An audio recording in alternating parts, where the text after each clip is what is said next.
sustain biological diversity. In his latest Mann Ki Baat, the Prime Minister said, now, I quote, now the total number of Ramsar sites in our country has increased to 75, whereas before 2014, there were only 26, unquote. Local communities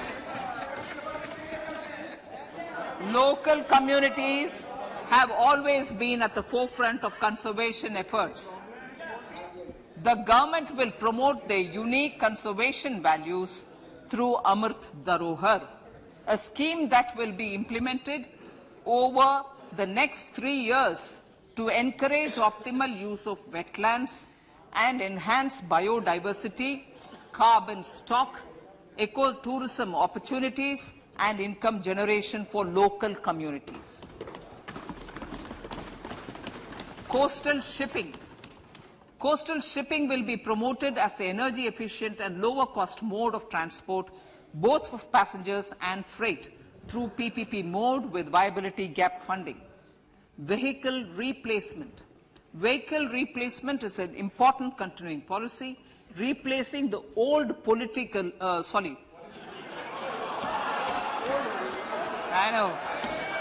replacing, absolutely, thank you.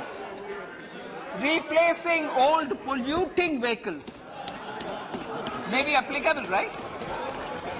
Replacing old polluting vehicles is an important part of greening our economy. In furtherance of the vehicle scrapping policy mentioned in Budget 21-22, I have allocated adequate funds to scrap old vehicles of the central government. States will also be supported in replacing old vehicles and old state ambulances. Honorable Speaker, sir, I move to priority 6, youth power. To empower our youth and help the Amrit PD realize their dreams, we have formulated the National Education Policy, which is very wide in its scope, but one of the things is also to focus on skilling, adopted economic policies that facilitate job creation at scale and have supported business opportunities. Pradhan Mantri Kaushal Vikas Yojana. Pradhan Mantri Kaushal Vikas Yojana 4.0 will be launched to skill lakhs of youth within the next 3 years. On-job training, industry partnership, and alignment of courses with needs of industry will be emphasized. The scheme will also cover new age courses for Industry 4.0 like coding, AI, robotics, mechatronics, IoT, 3D printing, drones, and other soft skills. To skill youth for international opportunities, 30 Skill India International Centers will be set up across different states. The digital ecosystem for skilling will be further expanded with the launch of a unified Skill India digital platform for enabling demand-based formal skilling, linking with employers including MSMEs, and facilitating access to entrepreneurship schemes. To provide stipend support to 47 lakh youths in 3 years, direct benefit transfer under a pan-India national apprenticeship promotion scheme will be rolled out. Tourism. Honorable Speaker, sir, with an integrated and innovative approach, at least 50 destinations will be selected through challenge mode. In addition to aspects such as physical connectivity, virtual connectivity, tourist guides, high standards for food streets, and tourist security, all the relevant aspects would be made available on an app to enhance tourist experience. Every destination would be developed as a complete package. The focus of development of tourism would be on domestic as well as foreign tourists.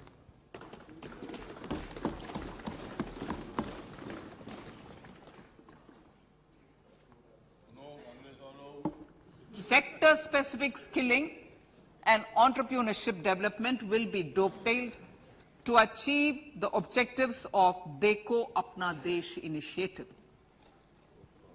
This was launched as an appeal by the Honorable Prime Minister to the middle class to prefer domestic tourism over international tourism.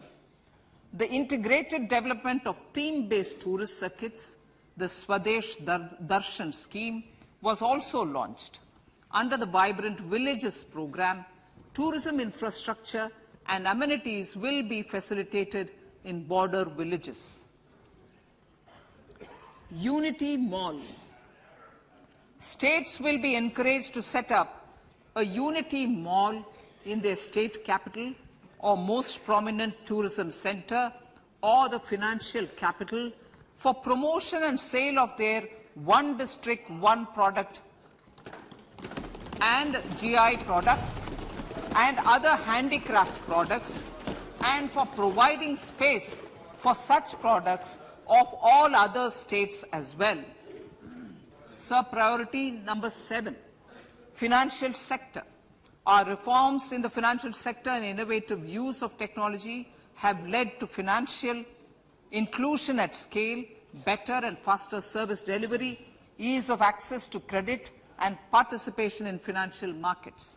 This budget proposes to further these measures. Credit guarantee for MSMEs.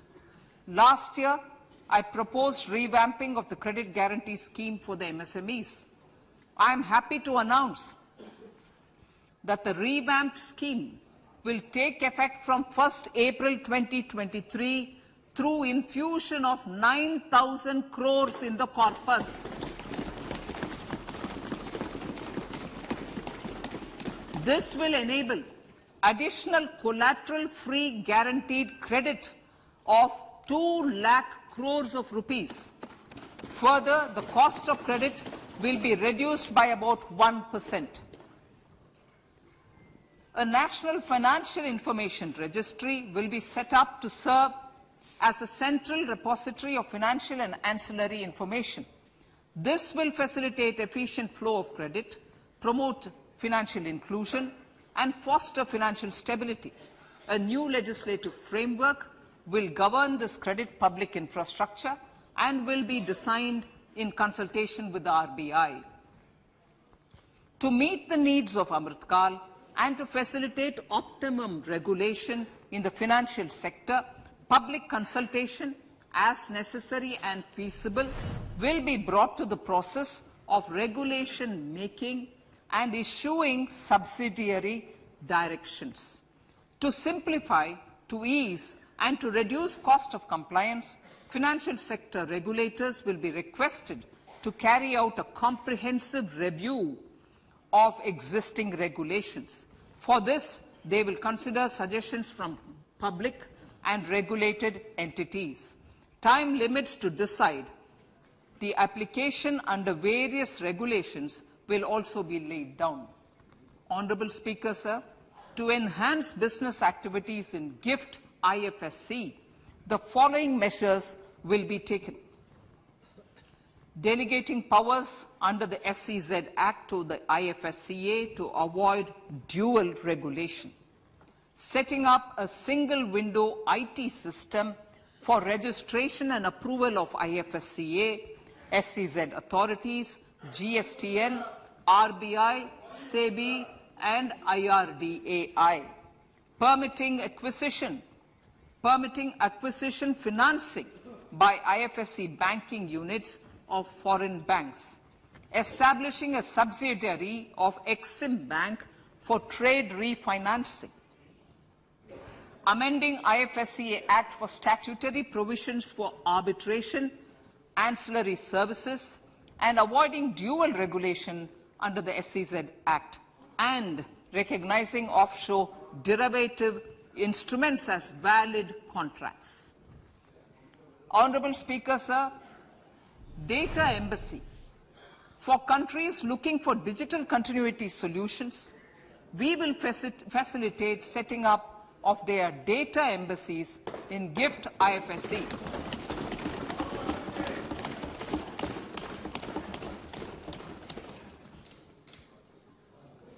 Improving governance and investor protection in banking sector.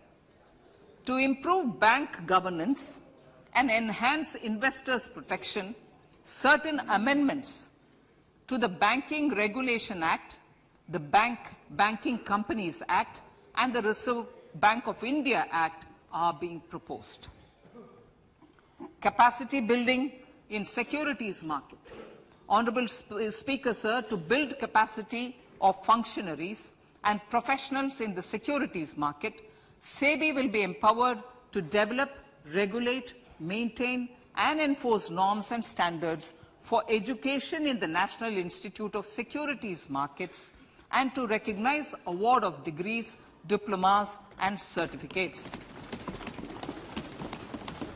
A central processing center will be set up for faster response to companies through centralized handling of various forms filed with field officers under the Companies Act. Reclaiming of shares and dividends. For investors to reclaim unclaimed shares and unpaid dividends from the Investor Education and Protection Fund Authority with ease, from the Investor Education and Protection Fund Authority with ease, an integrated IT portal will be established. Digital payments continue to find wide acceptance. In 2022, they show an increase of 76% in transaction and 91% in value. Fiscal support for this digital public infrastructure will continue in 2023-2024. Azadi Ka Amrit Mahotsav, Mahila Samman Bachat Patra. For commemorating Azadi Ka Amrit Mahotsav, a one-time new small savings scheme, Mahila Samman Savings Patra or Savings Certificate, Mahila Samman Savings Certificate will be made available for a 2-year period up to March 2025. This will offer deposit facility up to 2 lakh in the name of a woman or girls for a tenure of 2 years at fixed interest rate of 7.5% with partial withdrawal option. Senior citizens. The maximum deposit limit for senior citizens savings scheme will be enhanced from 15 lakh to 30 lakhs of rupees. The maximum deposit limit for monthly income account scheme will be enhanced from 4.5 lakh to 9 lakh for single account and from 9 lakh to 15 lakh for joint account. Honourable Speaker, sir, fiscal management. 50 years interest-free loan to states. The entire 50-year loan to states has to be spent on capital expenditure within 2023-24. Most of this will be at the discretion of the states, but a part will be conditional on states increasing their actual capital expenditure.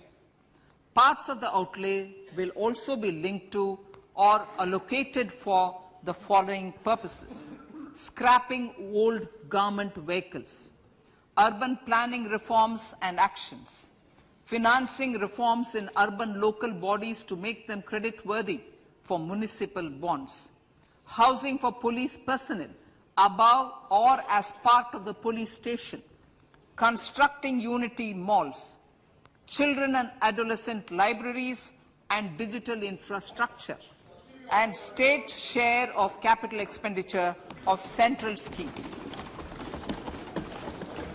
Honourable Speaker, sir, Fiscal deficit of states.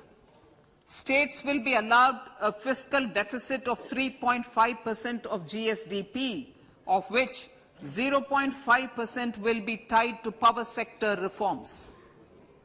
Revised estimates 2022 to 2023. The revised estimate, Honourable Speaker, sir, of the total receipts other than borrowing is 24.3 lakh crores, of which the net tax receipts are 20.9 lakh crores. The revised estimate of the total expenditure is 41.9 lakh crores of rupees, of which the capital expenditure is about 7.3 lakh crores. The revised estimate of the fiscal deficit is 6.4% of GDP, adhering to the budget estimate. So budget estimates of 2023-24. Coming to 2023-24, the total receipts other than borrowings and the total expenditure are estimated at 27.2 lakh crores and 45 lakh crores respectively. The net tax receipts are estimated at 23.3 lakh crores. The fiscal deficit is estimated to be 5.9% of the GDP.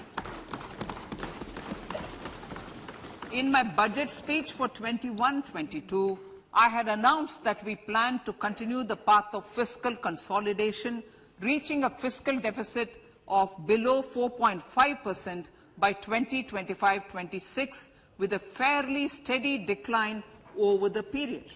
We have adhered to this path, and I reiterate my intention to bring the fiscal deficit below 4.5% of GDP by 2025-26.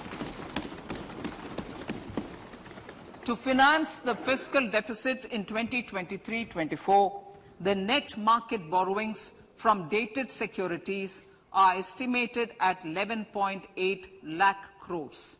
The balance financing is expected to come from small savings and other sources. The gross market borrowings are estimated at 15.43 lakh crores of rupees. Honourable Speaker, sir, I now move to Part B.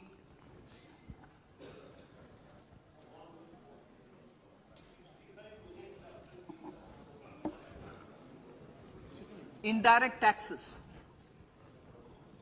My indirect tax proposals will aim to promote exports, boost domestic manufacturing, enhance domestic value addition, encourage green energy and mobility. A simplified tax structure with fewer tax rates helps in reducing compliance burden and improving tax administration.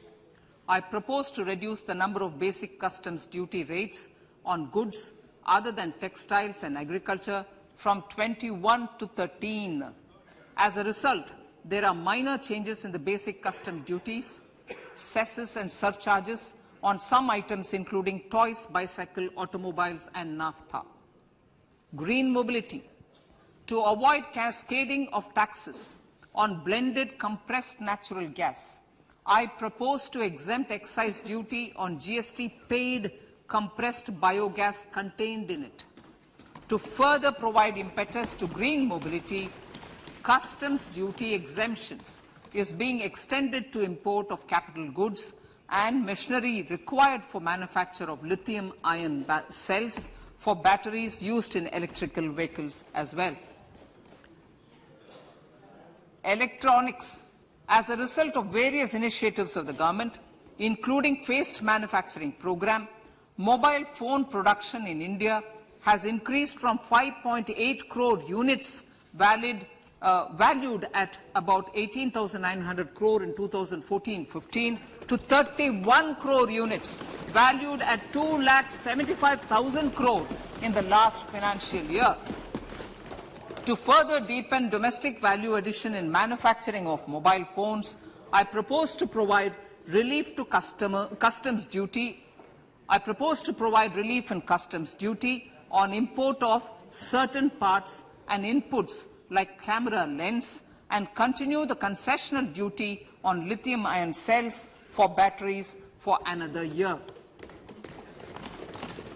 Similarly, to promote value addition in manufacture of televisions, I propose to reduce the basic customs duty on parts of open cells of TV panels to 2.5%. Electrical, to rectify inversion of duty structure and encourage manufacturing of electric kitchen chimneys, the basic custom duty on electric kitchen chimney is being increased from 7.5% to 15%, and that on heat coils for these is proposed to be reduced from 20% to 15%. Chemicals and petrochemicals. Denatured ethyl alcohol is used in chemical industry. I propose to exempt basic customs duty on it. This will also support the ethanol blending program and facilitate an endeavor for energy transition. Basic customs duty is also being reduced on acid-grade fluorospar from 5% to 2.5% to make the domestic fluorochemicals industry competitive. Further, the basic customs duty on crude glycerin for use in manufacture of epichlorohydrin is proposed to be reduced from 7.5% to 2.5%.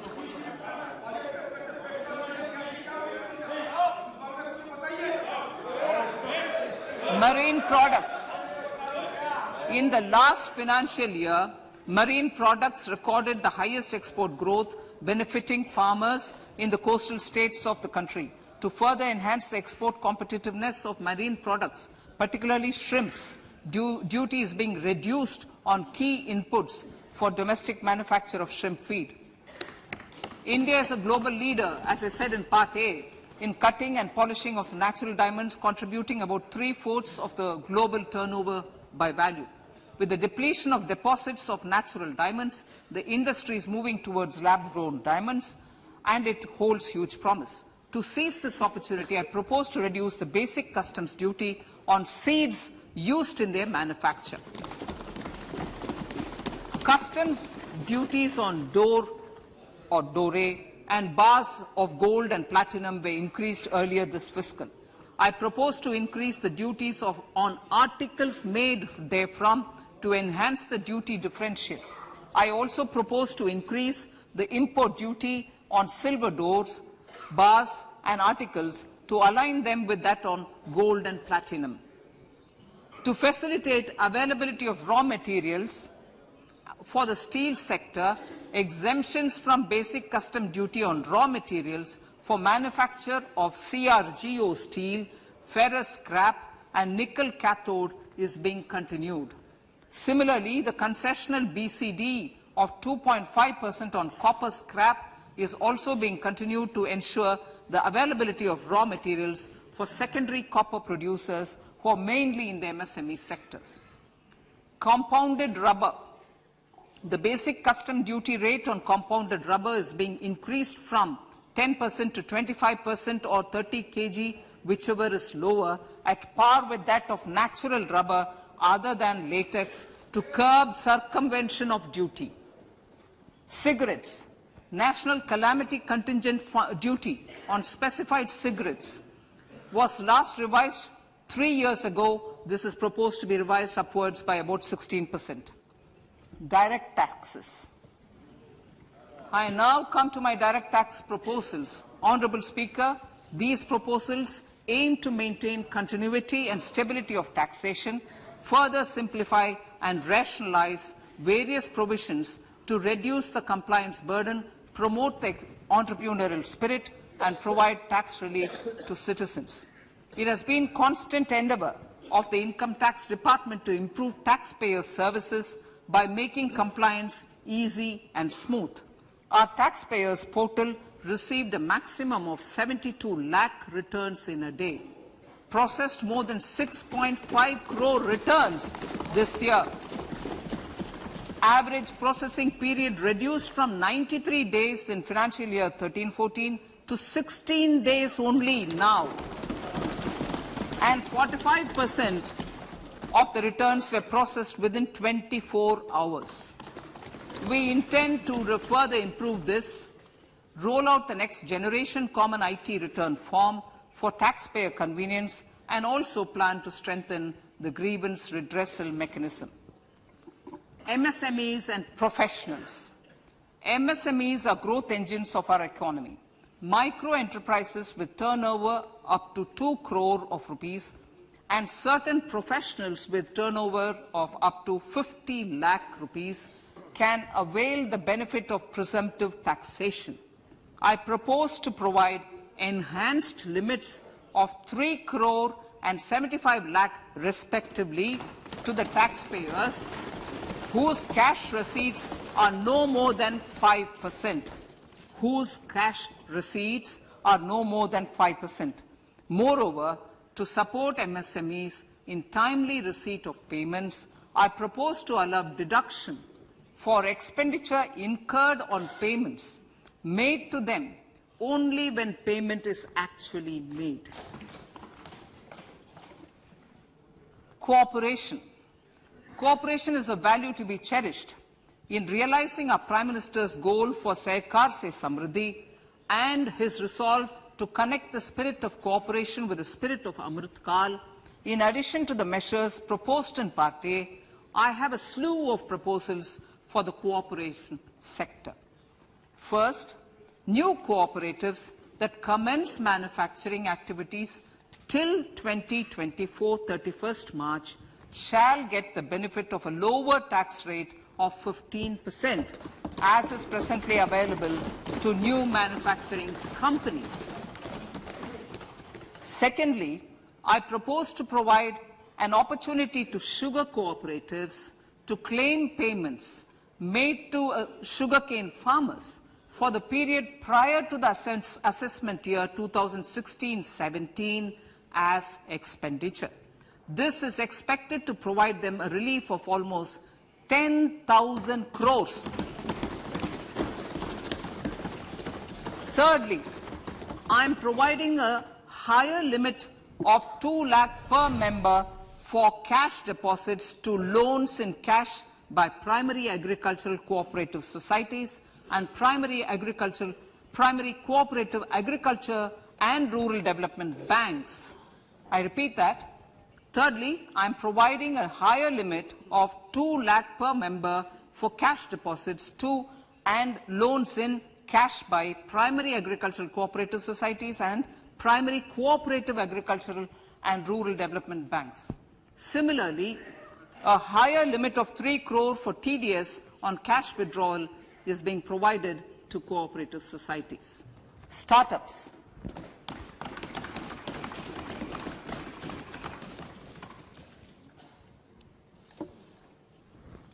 Entrepreneurship is vital for a country's economic development.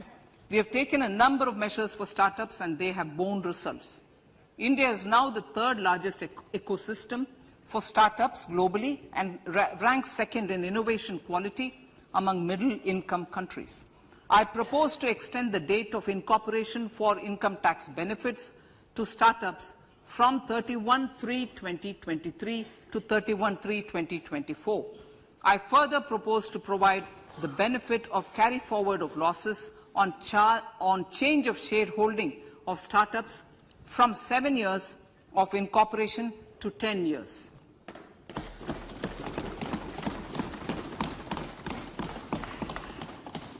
To reduce the pendency of appeals at commissioner level, I propose to deploy about 100 joint commissioners for disposal of small appeals. We shall also be more selective in taking up cases for scrutiny of returns already received this year. Better targeting of tax concessions. For better targeting of tax concessions and exemptions, I propose to cap deduction from capital gains on investment in residential house under Section 54 and Section 54F to 10 crores. Another proposal with similar intent is to limit income tax exemption from proceeds of insurance policies with very high value. Rationalization. Honourable Speaker, sir, there are a number of proposals relating to rationalization and simplification.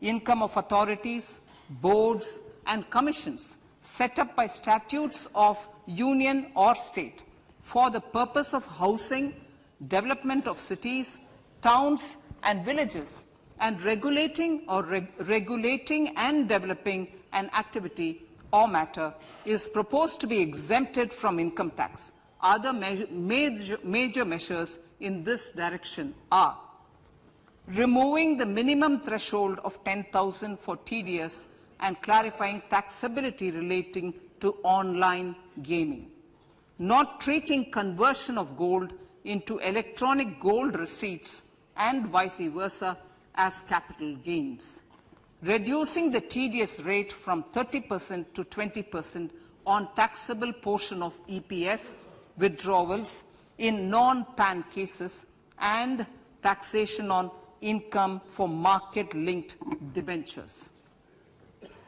Other major proposals in the finance bill relate to the following: extension of period of tax benefits to funds relocating to IFSC, GIFT City till 31/3/2025, decriminalization under Section 276A of the Income Tax Act, allowing carry forward of losses on strategic disinvestment, including that of IDBI Bank, and providing EEE status to Agnivir Fund. Personal income tax.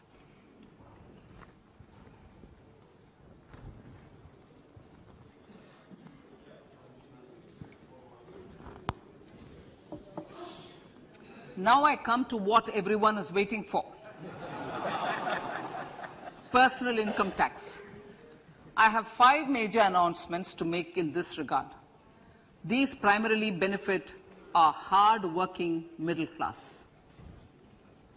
The first one concerns rebate. Currently, those with income up to 5 lakh do not pay any income tax in both old and new regimes.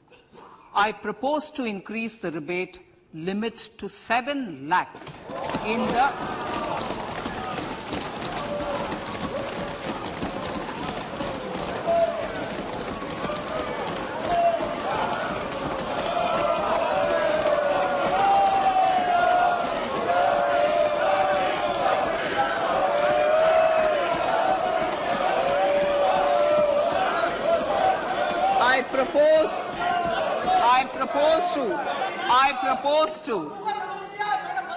I propose to increase the rebate limit to 7 lakh in the new tax regime.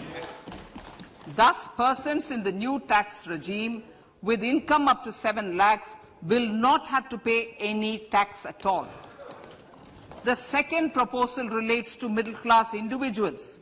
I had introduced in the year 2020 the new personal income tax regime with 6 income slabs starting from 2.5 lakh. I propose to change the tax structure in this regime by reducing the number of slabs to 5 and increasing the tax exemption limit to 3 lakhs. The new tax rates are 0 to 3 lakh, nil. 3 to 6 lakhs, 5%. 6 to 9 lakhs, 10%. 9 to 12 lakh, 15%. 12 to 15 lakhs, 20%. And above 15 lakhs, 30%. This will provide major relief to all taxpayers in the new regime. An individual with an annual income of 9 lakhs will be required to pay only 45,000 rupees. This is only 5% of his or her income. It is a reduction of 25% on what he or she is required to pay now. That is 60,000. So in the place of 60,000, it is now only 45,000. Similarly, an individual with an income of 15 lakh rupees would be required to pay only 1.5 lakh or 10% of his income or her income, a reduction of 20% from the existing liability of 1,87,500 rupees. My third proposal is for the salaried class. and the pensioners, including family pensioners, for whom I propose to extend the benefit of standard deduction to the new tax regime. Each salaried person with an income of 15.5 lakh rupees or more will thus stand to benefit by 52,500 rupees. My fourth announcement in personal income tax is regarding the highest tax rate, which in our country is 42.74%. This is among the highest in the world. I propose to reduce the highest surcharge. I propose to reduce the highest surcharge rate from 37% to 25% in the new tax regime.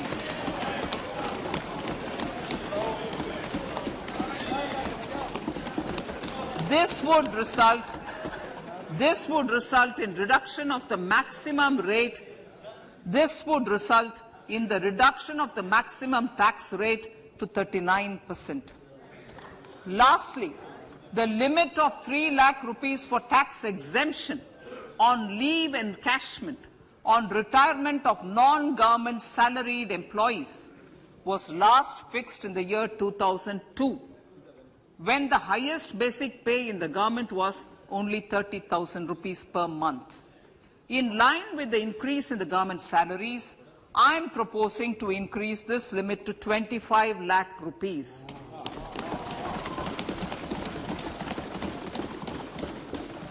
We are also making the new income tax regime as the default tax regime. However, citizens will continue to have the option to avail the benefit of the old tax regime. Apart from these, I am also making some other changes as given in the annexure. As a result of these proposals, revenue of about 38,000 crore to 37,000 crore in direct taxes and rupees 1,000 crore in indirect taxes will be foregone, while revenue of about 3,000 crore will be additionally mobilized. Thus, the total revenue foregone is about 35,000 crores annually. Honorable Speaker, sir, with these words, I commend the budget to this August House.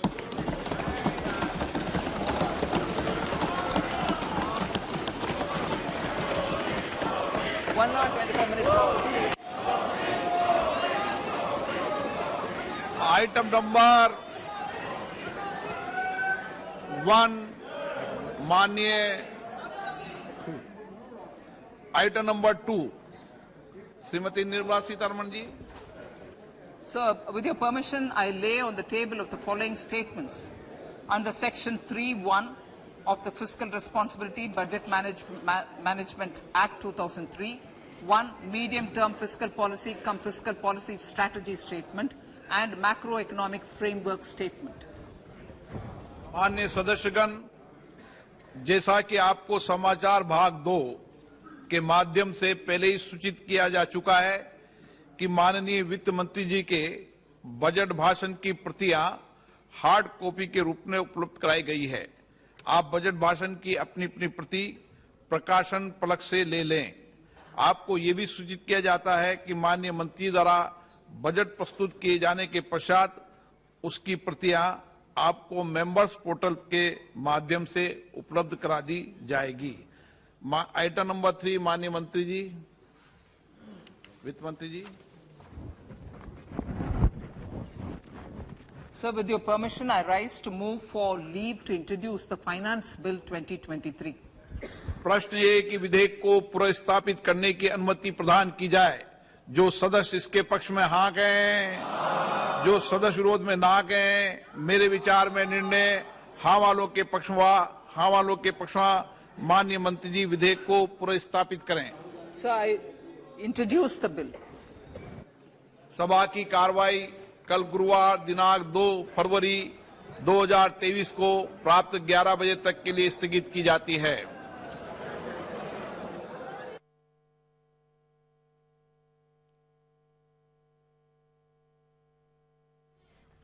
તો નાણામંત્રી નિર્મલા સીતારમણ દ્વારા 2023-24 માટેનું budget રજૂ કરવામાં આવ્યું છે અને ખૂબ જે મુખ્ય નિર્ણયો લેવામાં આવ્યા છે, ખાસ કરીને ઇન્કમ ટેક્સ ના સંદર્ભમાં જે નિર્ણય લેવાયો છે ત્યારે સામાન્ય જનતાને ખૂબ જ મોટી રાહત આનાથી થઈ રહી છે. નવા ટેક્સ માળખામાં જે બદલાવો કરવામાં આવ્યા છે, 7 લાખ સુધીની આવકમાં જે રિબેટ મળશે, આ સાથે ટેક્સ સ્લેબમાં પણ જે બદલાવો કરવામાં આવ્યા છે, 15.5 લાખથી વધુ આવક પર 52,000નું જે ખાસ કરીને રિબેટ મળે છે, સરચાર્જનો દર 32%થી ઘટાડીને માત્ર 25% કરાયો છે. ત્યારે કસ્ટમ ડ્યુટીઝમાં પણ ઘણી બધી રાહત આપી છે. ટીવી હોય, મોબાઈલ, તમામ ઇલેક્ટ્રિક વ્હીકલ્સ બધા સસ્તા થઈ રહ્યા છે. આવકવેરાની મુક્તિ મર્યાદા 5 લાખથી વધારીને 7 લાખ કરવામાં આવી છે. ત્યારે ટેક્સ સ્લેબમાં પણ જે બદલાવો કરવામાં આવ્યા છે, 3 થી 6 લાખની આવક પર 5% ટેક્સ લાગુ થશે, તો 6 થી 9 લાખની આવક પર 10%, 9 થી 12 લાખની આવક પર 15%, 12 થી 15 લાખની આવક પર 20% ટેક્સ લાગુ થશે, 15 લાખથી વધુની આવક પર 30% ટેક્સ લાગુ થશે, જે નવા સ્લેબમાં જે ચેન્જીસ કરવામાં આવ્યા છે. આ સાથે જ ઘણા અન્ય બદલાવો પણ આ ખાસ બજેટમાં કરવામાં આવ્યા છે.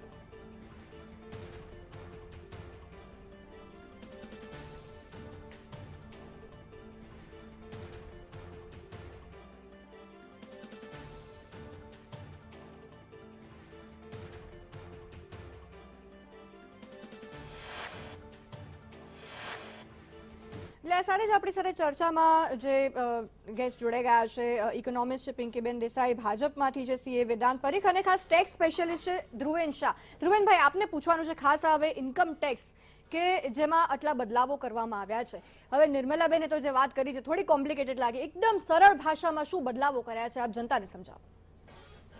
જો પ્રથમ દ્રષ્ટિએ વાત કરું તો સામાન્ય જનતામાં જેમને ડાયરેક્ટ ટેક્સના પ્રપોઝલમાં સીધી વાત કરી કે જેની આપ આતુરતાપૂર્વક રાહ દેખતા હતા, આપણે એની ચર્ચા કરીએ અને એક આનંદનો માહોલ સર્જાઈ ગયો.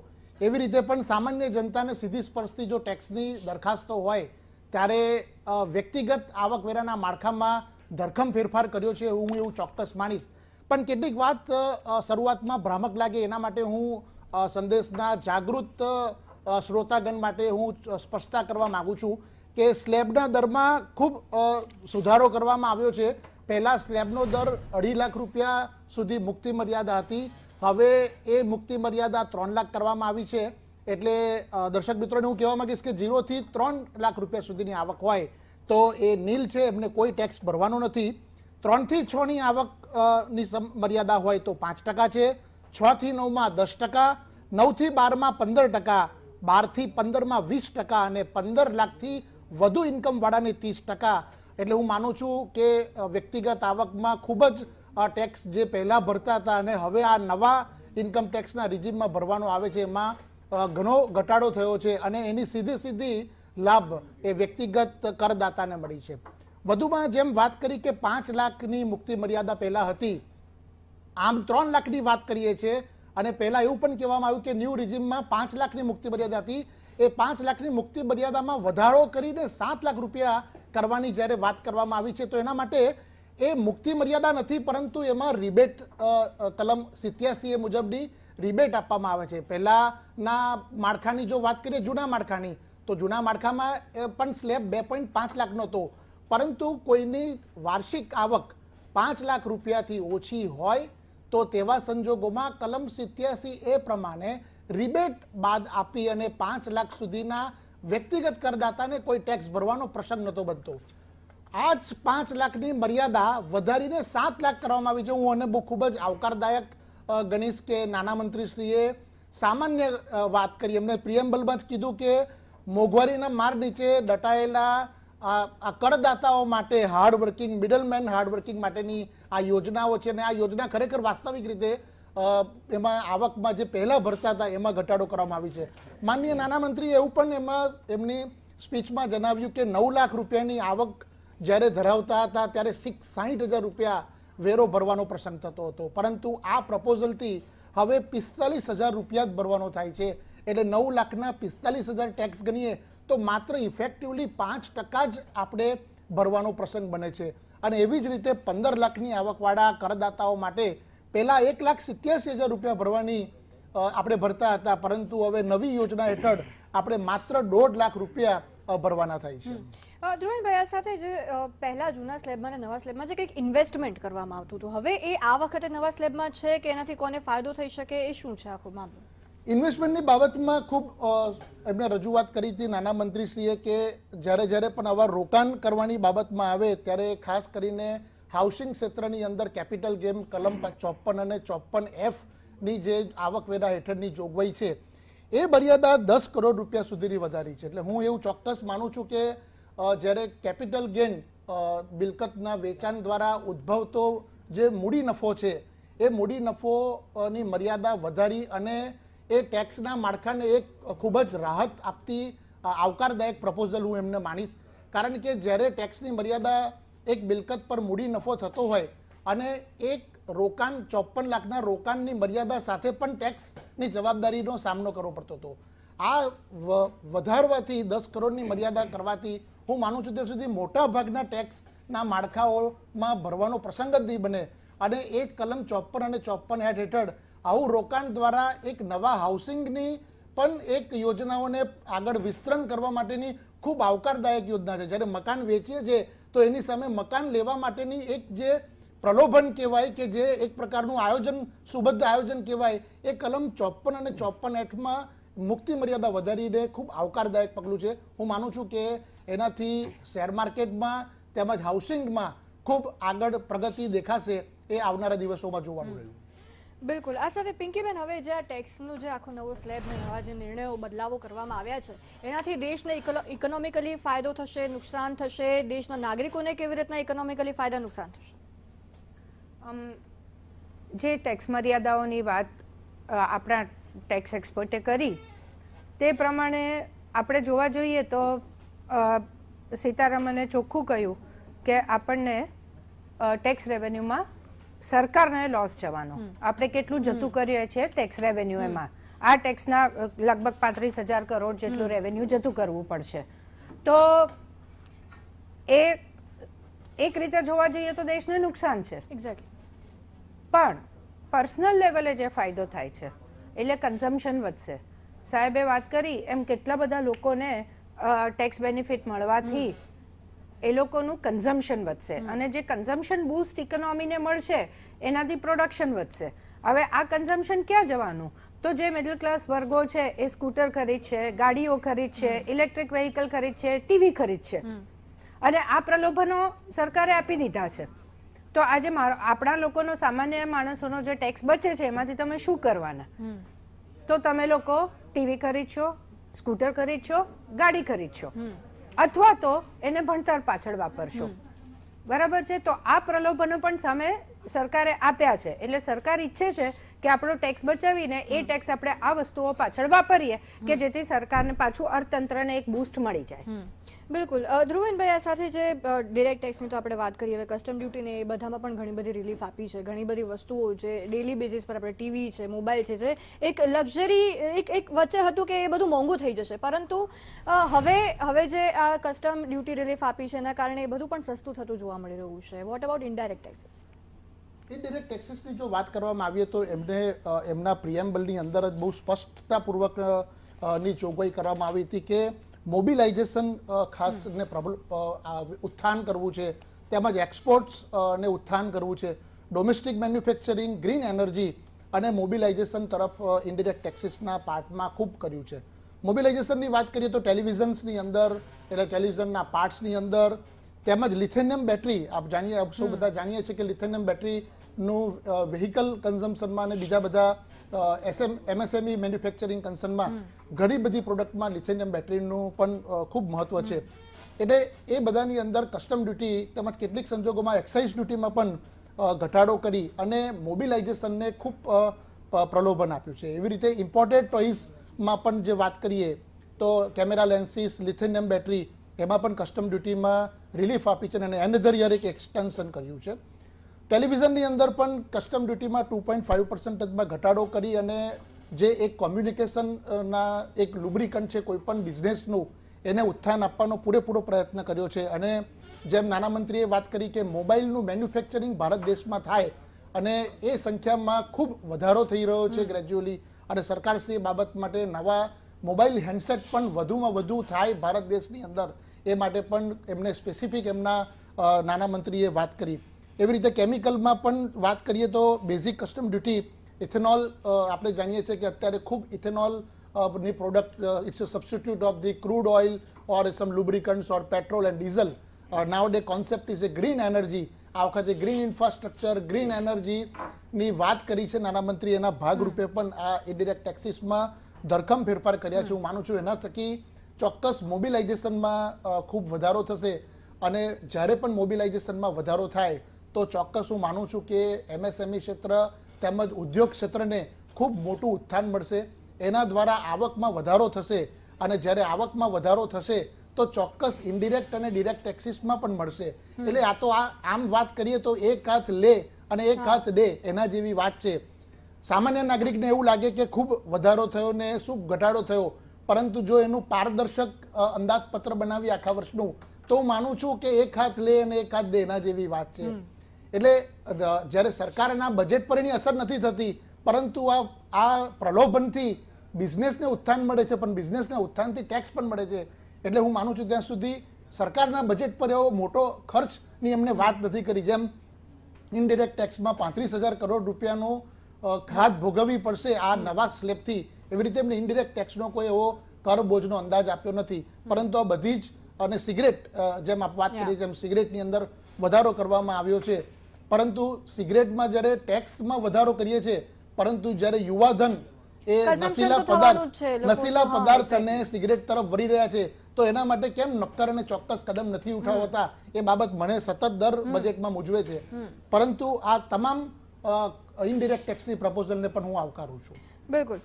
વેદાંતભાઈ, આપને પૂછવા માંગીશ, હવે જીડીપીનું 7% અનુમાન રાખવામાં આવ્યું છે. ગત રોજ જ IMF દ્વારા કહેવામાં આવ્યું હતું કે મંદીનો માર ભારતને પણ સહન કરવો પડશે, 6.5 અથવા 6.1% સુધી જઈ શકે છે, અને હવે આપણે આ 7%નો ટાર્ગેટ રાખ્યો છે.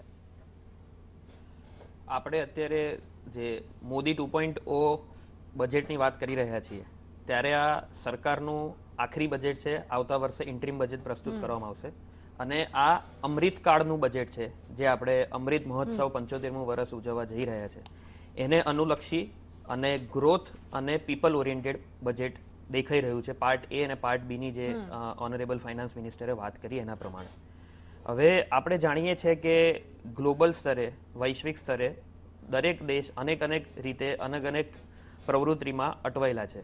અને જો વાત કરીએ આપણે એક સાઈડ યુદ્ધની, તો રશિયા યુક્રેનનું યુદ્ધ ઘણા લાંબા સમયથી ચાલી રહ્યું છે.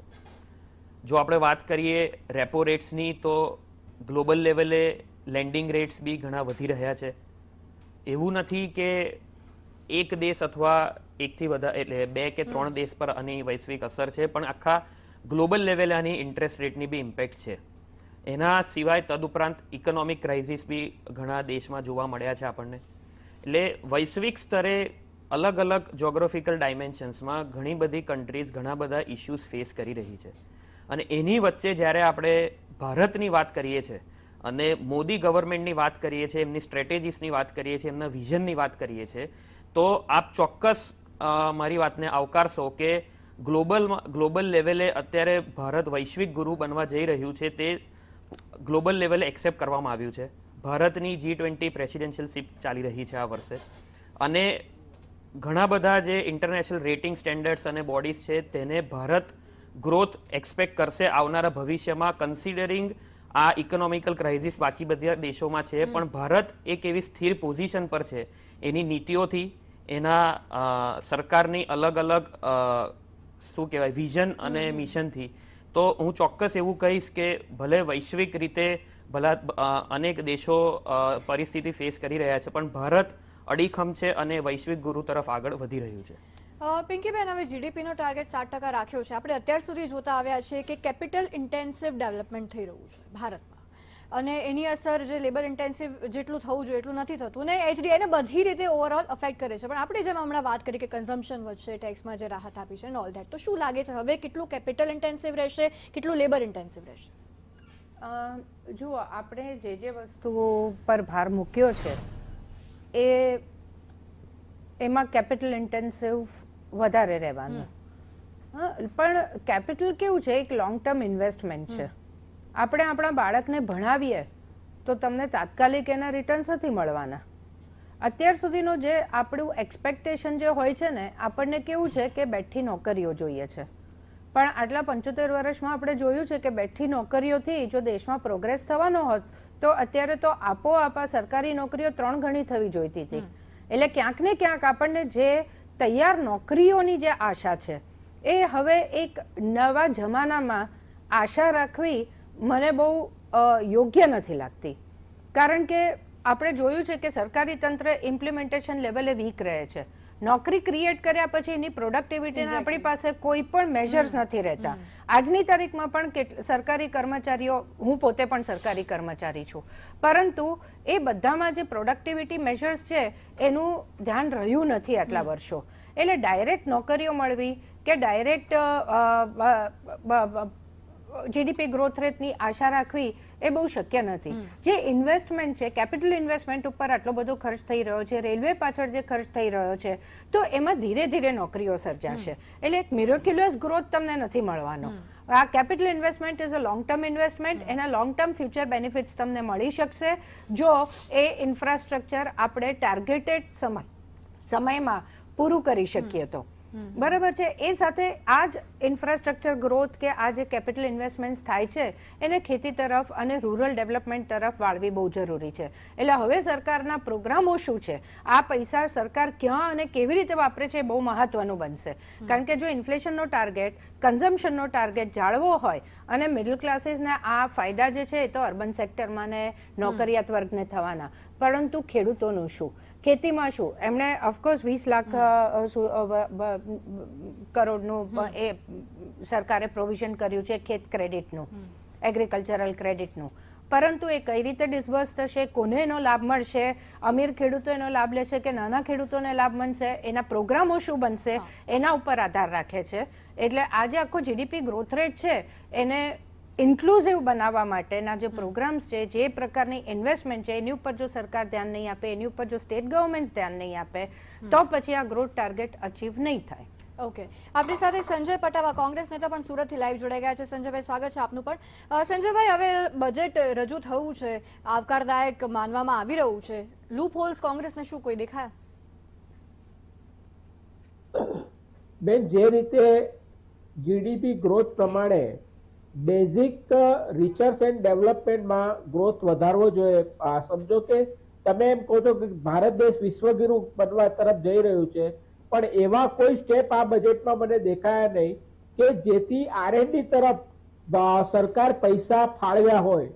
ગયા વખતે 0.70 R&D નો ખર્ચો હતો, ત્યારે તમે જર્મની, ઇઝરાયલ કે સાઉથ કોરિયા જેવી કેટલી અનેક કન્ટ્રીઓમાં તમે જુઓ તો 3.4 થી લઈને 7% સુધીના જીડીપી ગ્રોથના R&D પાછળ ખર્ચતા હતા. R&D નહીં થશે ત્યાં સુધી નવી રોજગારીની તકો ઊભી નહીં થાય, રિસર્ચ એન્ડ ડેવલપમેન્ટના કારણે નવા ઉદ્યોગો નહીં આવે, નવી ટેકનોલોજી નહીં આવે. આમાં મને ઘણી ઉણપ સરકારની દેખાય છે. મહિલા સશક્તિકરણની વાત કરી, મહિલા સશક્તિકરણમાં એવું કોઈ વળીને મને દેખાયું નહીં કે મહિલા સશક્તિકરણ આમાં આ બજેટની અંદર કોઈ એના માટે કોઈ યોજના લાવી હોય. સવાલ એ છે, મિલીજુલી આ બજેટ છે.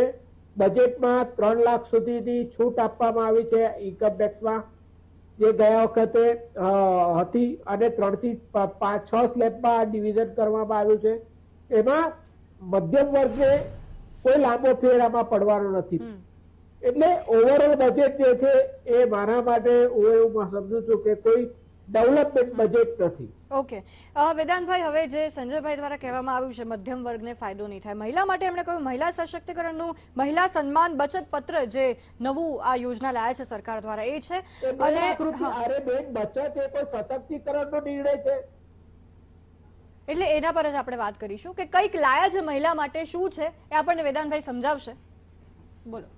જે બજેટની આપણે વાત કરીએ તો બજેટ જો પાર્ટ એ અને પાર્ટ બી માં ડિવાઇડેડ છે. હવે એની અંદર મોદી સરકારે એક સપ્તઋષિ એજન્ડા તરીકે એને પ્રસ્તુત કર્યું છે, જેની અંદર 7 અલગ એરિયાઝ આપ્યા છે, જેથી કરીને એને ગ્લોબલ લેવલે અને ઇન્ડિયન ટોટલ ડેવલપમેન્ટ અને ગ્રોથ ઓરિએન્ટેડ લેવલે વધે એને ધ્યાનમાં રાખવામાં આવ્યું છે. જેની અંદર 7 મુદ્દા છે. સૌથી પહેલા એક ઇન્ક્લુઝિવ ગ્રોથ, બીજું છે ગ્રીન ગ્રોથ, ત્રીજું છે ફાઇનાન્શિયલ સેક્ટર, ચોથું છે રીચિંગ લાસ્ટ માઇલ, પાંચમું છે અનલિશિંગ પોટેન્શિયલ, છઠ્ઠું છે યુથ અને સાતમું છે ઇન્ફ્રાસ્ટ્રક્ચર અને ઇન્વેસ્ટમેન્ટ. તો જ્યારે એ મુદ્દાઓ તરફ આપણે ચર્ચા કરીએ તો એમાં ઇન્ક્લુઝિવ ગ્રોથમાં જે સરકારની નીતિ છે અને ચલણી છે કે સબકા સાથ સબકા વિશ્વાસ, એના પર સરકારે ફોકસ કર્યો છે, જેની અંદર સરકારે majorly rural, farmers, woman empowerment, ST SC એટલે પેલા વુમન એમ્પાવરમેન્ટનો જવાબ આપી દો, શું કર્યું છે? એટલે વુમન એમ્પાવરમેન્ટની અંદર એમને નવી પોલિસીઝ લાવશે, જેથી કરીને નોટ ઓનલી કે અર્બન એરિયાઝની અંદરના જે વુમન એમ્પાવરમેન્ટ પોલિસીઝ ને સ્કીમ જે બેનિફિટ મળી રહ્યા છે, પણ તેનો લાભ જે રીતે મેં કીધું કે 7 પોલિસીઝની અંદર રીચિંગ ધ લાસ્ટ માઇલની અંદર પોલિસીઝ કઈ લાવશે? પોલિસીનું હજુ એના પર વિસ્તરણ નથી થયું, એ વિસ્તરણ આવે એટલે એના પર સ્પેસિફિક શું છે એના પર આપણે માર્ગદર્શન ચર્ચા કરી શકીએ છીએ. બજેટના આંકડા છે બે. ઓકે. બીજું R&D ની વાત કરી વેદાંતભાઈ. R&D જે લાસ્ટ ટાઈમ કરવામાં આવી હતી આઉટ ઓફ કન્ટ્રીઝ નથી થઈ.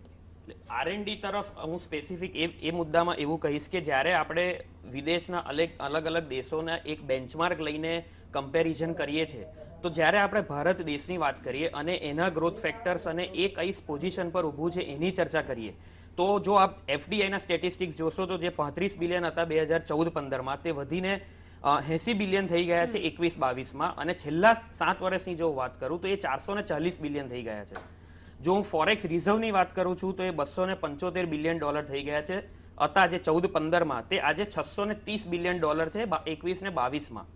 ડિફેન્સમાં આપણું ઇન્વેસ્ટમેન્ટ વધી રહ્યું છે, પ્રોડક્શન લિંક ઇન્સેન્ટિવ સ્કીમ્સ આગળ આવી રહી છે, અને જે ડેવલપમેન્ટની વાત છે તો એમાં પાર્ટ બીમાં જે આપણે સાંભળ્યું હશે કે સ્ટાર્ટઅપ્સમાં આપણું ગ્લોબલ પ્રેઝન્સ 3rd લાર્જેસ્ટ છીએ આપણે અત્યારે યુનિવર્સમાં, અને 2nd નંબર પર છીએ આપણે ઇનોવેશન્સમાં.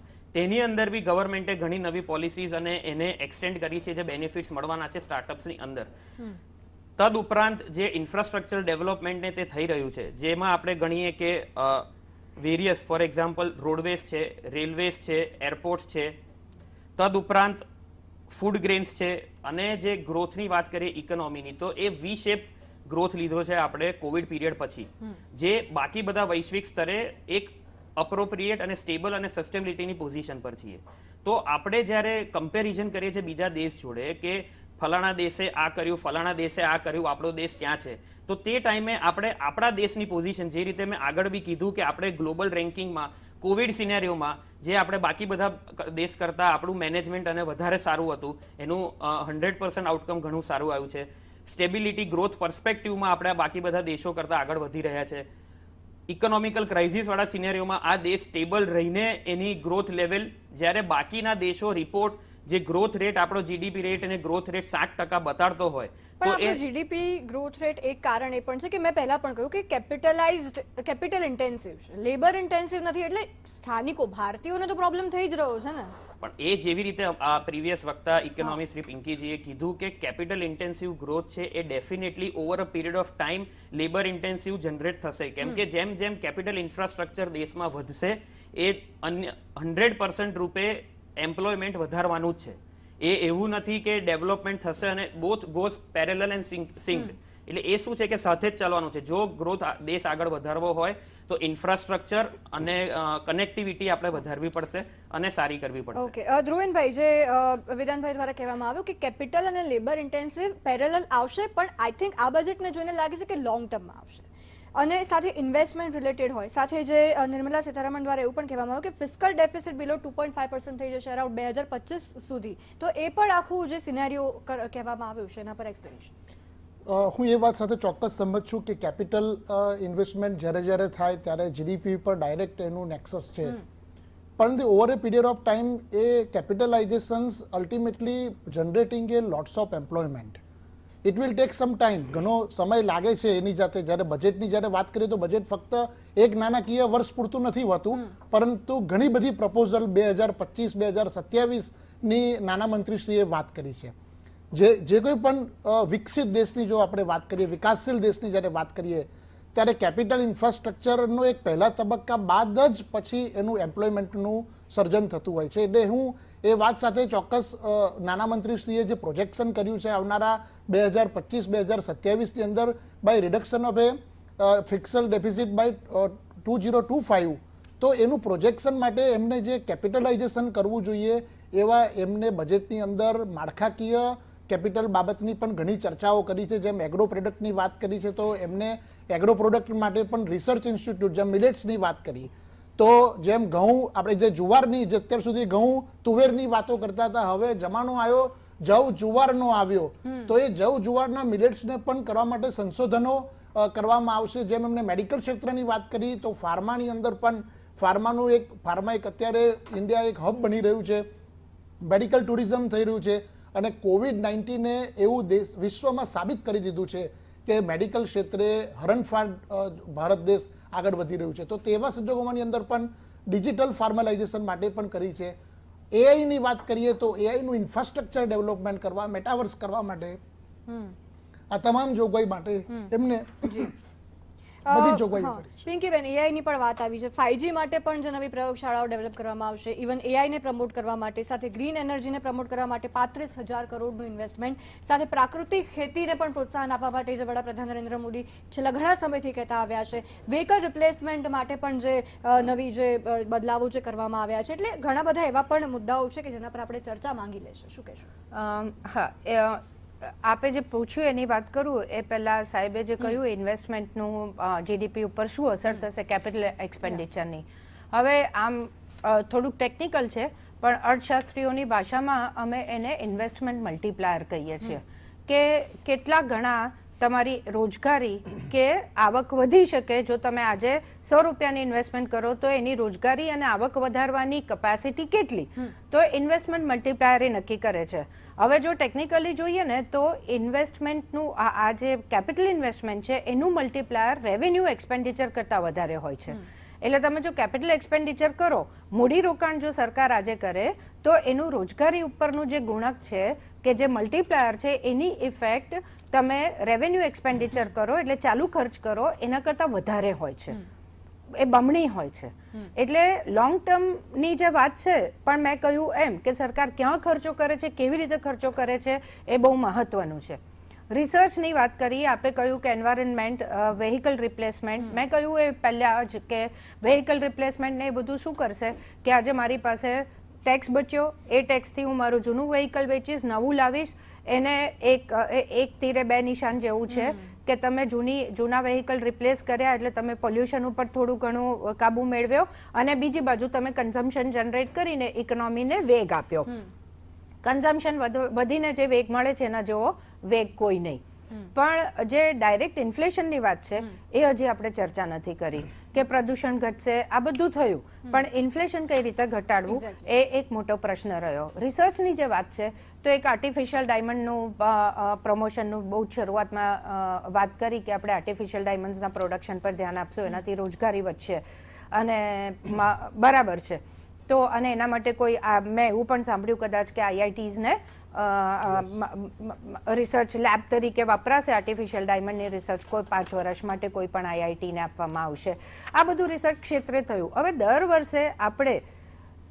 વર્ષે તમે કોઈ બી એક ક્ષેત્ર તમારે છોડવું પડે છે એટલે બધા જ ક્ષેત્રમાં દર વર્ષે બજેટ ન્યાય કરી શકે એ તો શક્ય જ નથી. પરંતુ મને જે આમાં એક કમી લાગી આ બજેટમાં કે ડાયરેક્ટ રિસર્ચની જે વાત કરી, રોજગારી એક મોટો પ્રશ્ન છે આ સરકારનો, બરાબર છે. તો એજ્યુકેશન પોલિસીને રિસર્ચ જોડે જોડવા માટેના કોઈ પ્રોગ્રામો જો આપ્યા હોત તો કદાચ સામાન્ય જનતાને વધારે સમજણ પડત કે નેશનલ એજ્યુકેશન પોલિસી 2020 એમાં ઘણું બધી વસ્તુ આપી છે. સામે આજે તમે પ્રધાનમંત્રી કૌશલ વિકાસ યોજનાની પણ જાહેરાત કરી કે એમાં પણ વધારે ને વધારે લોકોને બેનિફિટ મળે એવું કરીએ, બરાબર છે. પણ યુનિવર્સિટીઓને પ્રધાનમંત્રી કૌશલ વિકાસ યોજના કે આપણે ઇન્ટર્નશીપ પ્રોગ્રામ્સ, એપ્રેન્ટિસશીપ પ્રોગ્રામ, ઉદ્યોગોને જોડવાની વાત કરી, પણ એજ્યુકેશનનું શું? એક બાજુ તમે 38,800 સમથિંગ વધારાના ટીચર્સની રિક્રુટમેન્ટ થશે એ વાત કરી, પણ એ તો બહુ જ ઓછો આંકડો છે. કારણ કે ટીચરો દરેક સ્ટેટમાં સ્કૂલો હોય કે કોલેજો હોય ટીચરોનો સખત સ્કેર્સિટી છે, ટેકનિકલ ઇન્સ્ટિટ્યૂટમાં પણ છે. તો આ એક પ્રશ્ન છે જે બીજેપી ગવર્મેન્ટ ઘણા વખતથી એનો એક ડાયરેક્ટ રસ્તો પ્રોવાઈડ કરવામાં અસફળ બની છે કે તમે એક બાજુ એજ્યુકેશન પોલિસી કરી, એક બાજુ ટીચરોની ભરતી નથી થતી, તો નવી એજ્યુકેશન પોલિસી તમે કઈ રીતે કરવા માંગો છો? કૌશલ વિકાસ યોજના કરી એ જ્યાં સુધી ઇન્ડસ્ટ્રી એને પ્રોવાઈડ કરે છે ત્યાં સુધી વાંધો નહીં, પરંતુ એ કૌશલ માટે જે સ્કૂલમાં સ્કિલ્સ જોઈએ, હું 10મા પછી પ્રધાનમંત્રી કૌશલ વિકાસ યોજનામાં કોકને મોકલું છું, પણ એનું જે સ્કૂલિંગ છે, હવે સંદેશ ટીવીનો જે એક બે સર્વે મેં પોતે જોયા છે જે કહે છે કે 8મા ધોરણ સુધી ભણેલા વિદ્યાર્થીઓને ગામડામાં પોતાનું નામ પણ લખતા નથી આવડતું, બરાબર છે? તો આ બધા જે સોલ્યુશનો છે, એજ્યુકેશન, રિસર્ચ અને ઇન્વેસ્ટમેન્ટ, આ બધું સાથે જોડાયેલું છે. એટલે જ્યાં સુધી તમે તમારું કેપિટલ એક્સપેન્ડિચર કે આટલું બધું કેપિટલ ઇન્વેસ્ટમેન્ટ કે એક્સપેન્ડિચર કરશો, પણ જ્યાં સુધી સ્કિલ્ડ લોકો નહીં મળે, અને સ્કિલ લોકો મેળવવા માટે તમે સ્કૂલિંગને કઈ રીતે ઇમ્પ્રૂવ કરશો, સ્કૂલિંગ માટે તમે ખર્ચો કરો છો, પરંતુ એનું ઇમ્પ્લિમેન્ટેશનનો પ્લાન ક્યાંક ને ક્યાંક આપણા દેશમાં પહેલેથી મિસિંગ છે, જે હજી પણ સોલ્વ નથી થયો. એજ્યુકેશન પોલિસી ઉપર પણ આપણે આવીશું. વેદાંતભાઈ, આપની સાથે ખાસ મારે ચર્ચા કરવી છે. એ પહેલાં સંજયભાઈ, હવે એક તો જે લૂપ હોલ પિંકીબેન દ્વારા કહેવામાં આવ્યા, અને આ સાથે બીજો એક લૂપ હોલ, મતલબ જો તમારા દ્રષ્ટિકોણે હોય, એક તો ટેક્સમાં ઘણી રાહત મળી છે, એટલે જ્યારે ટેક્સની જ્યારે વાત આવતી હતી ત્યારે બધા બહુ ખુશ થયા અને આવકારદાયક કીધું. હવે બીજું, મિડલ ક્લાસ માટે કંઈક લાવવા જેવું હતું પણ બાકી રહી ગયું છે, ક્યાંક કંઈક ખૂટી રહ્યું હોય, આપની દ્રષ્ટિકોણ? બેન, સૌથી વધારે આ બજેટની જો કોઈ જ અસર ના હોય તો એ મધ્યમ વર્ગને છે. આજે આ સરકારે 2004માં સરકાર જેવી આવી ત્યારે એમ કીધું 2 કરોડ 2014માં કે 2 કરોડ રોજગારી આપીશું. આજે કેપિટલ 7 વર્ષમાં કેપિટલ કામો આવતા જ રહ્યા છે. રોડ ઇન્ફ્રાસ્ટ્રક્ચર હોય, બ્રિજીસ હોય, કોલેજીસ હોય, અમુક કેપિટલ વર્ક આવતા રહેતા હોય. 50 એરપોર્ટની જાહેરાત આ વખતે કરી, પહેલા કરી, એમાં કેટલા બન્યા? જે સ્કિલ ડેવલપમેન્ટ પાછળ સરકારે ખૂબ ગંભીરતાથી ધ્યાન આપવું જોઈતું હતું, સ્કિલ એજ્યુકેશન પાછળ આપવું જોઈતું હતું, છેલ્લા કેટલા વર્ષોમાં એ નથી કરી શકી સરકાર. ખાલી આંકડાઓ એ માયાજાળમાં, અને સરકાર પેપર પર એક યોજનાઓ લાવે છે, પણ એનું ઇમ્પ્લિમેન્ટેશન, એને બહુ સરસ વાત કરી કે એજ્યુકેશનના લેવલમાં સરકારે આ બજેટમાં કોઈ જેવું કાર્ય દેખાતું નથી. બજેટમાં એજ્યુકેશનમાં નથી, હેલ્થના ક્ષેત્રમાં નથી, કોઈ નવી મિડલ વર્ગને જે સ્પર્શે સીધું એવું કહીને ફાર્મિંગ માટે બી કઈ યોજના છે કે જેથી ફાર્મરને સ્વરોજગારી, ફાર્મર નવી ટેકનોલોજી, નવું ડેવલપમેન્ટ એમાં લાવી શકે એવી કઈ ફાર્મરની ટેકનોલોજી કે પ્રોગ્રામો સરકાર પાસે છે? સરકારે જાહેર કરવા જોઈએ. છેલ્લા કેટલા વર્ષથી કે છે, પણ એમાં કોઈ ઇમ્પ્લિમેન્ટેશન થઈ શક્યું નથી. ગ્રામીણ તરફ વળવાની વાત છે, પણ ગ્રામીણ તરફ તમારું શહેરીકરણ જ થઈ રહ્યું છે. ગ્રામીણ પર ધ્યાન કેન્દ્રિત થતું નથી. ખાલી બજેટ પર આંકડા એલોકેશન છે. બજેટ પર તમે કહેવામાં આવે છે ગ્રામીણ વિકાસ માટે તમે એમ કહો છો કે ભાઈ આરોગ્યને માટે, ખેતી માટે ધ્યાન આપવું પડે. આવા કોઈ પગલા કે સરકાર પાસે કોઈ ઠોસ યોજનાઓ લઈને આ સરકાર આવી નથી આ બજેટમાં, કે નથી એના માટે ફંડ એલોકેશન કર્યું. વેદાંતભાઈ, આક્ષેપો થાય છે કે તમે વાત કરો છો, સરકાર વાત કરે છે, પરંતુ અમલીકરણ નથી થતું. અત્યારે અનેક જાહેરાત કરી છે, અગાઉના વર્ષમાં પણ કરી હતી, એમાંથી કેટલી થઈ, કેટલી બાકી, આ વખતે કેટલી થશે, કેટલી બાકી રહેશે, એ પણ એક સવાલ છે. સાથે સાથે જે એજ્યુકેશનનું પણ કહેવામાં આવ્યું છે, એજ્યુકેશન R&Dને રિલેટ નથી કર્યા, એમ્પ્લોયમેન્ટ માટે પણ સવાલ એનો એ જ છે. શું કહેશો? હું જે પિંકીબેને એમના પ્રીવિયસમાં કીધું કે એક બજેટ છે જે અપેક્ષા ધરાવે છે પૂરો દેશ. હવે અપેક્ષાના વર્ગ 2 છે, એક સામાન્ય વ્યક્તિ છે અને ધંધાદાયી વ્યક્તિઓ છે. દરેક બજેટ જે રીતે પિંકીબેને કીધું કે એ દરેકની અપેક્ષાને પહોંચી નથી વળવાનું, જે આપે બી આવકાર્યું. હવે જ્યારે આપણે વાત કરીએ છીએ કે દરેક બજેટમાં પોલિસીસ અને નવી સ્કીમ્સ લાવવામાં આવે છે, તો દરેક બજેટમાં, હવે આ બજેટમાં જે આપણે રીતે વાત કરી કે બજેટ પાર્ટ A અને પાર્ટ Bમાં હોય છે, જે પાર્ટ Aની જે મેં વિશેષ રૂપે વાત કરી કે સપ્તઋષિના 7 ગાઈડિંગ ફેક્ટર્સ પર સરકાર આ બજેટ પ્રસ્તુત કર્યું છે, અને પાર્ટ B જે છે જેના પર ટેક્સના વક્તાએ બી વાત કરી. એટલે આ બજેટ 110% રૂપે ધંધાકારી વ્યક્તિ માટે અને મધ્યમ વર્ગ માટે લાભદાયી છે, કારણ કે એમના ઇન્ડિવિજ્યુઅલ સ્લેબ રેટ્સ વધ્યા છે, જ્યારે ધંધાકીયની વ્યક્તિની વાત કરું તો 44 ADની અંદર જે લિમિટ 2 કરોડ હતી એને વધારીને 3 કરોડ કરવામાં આવી છે, જે MSME સેક્ટરને ધ્યાનમાં લઈને કરવામાં આવી છે. પ્રોફેશનલ્સ જેની લિમિટ 50 લાખ હતી એને વધારીને 75 લાખ કરવામાં આવી છે, તો એ બી લાભદાયી છે.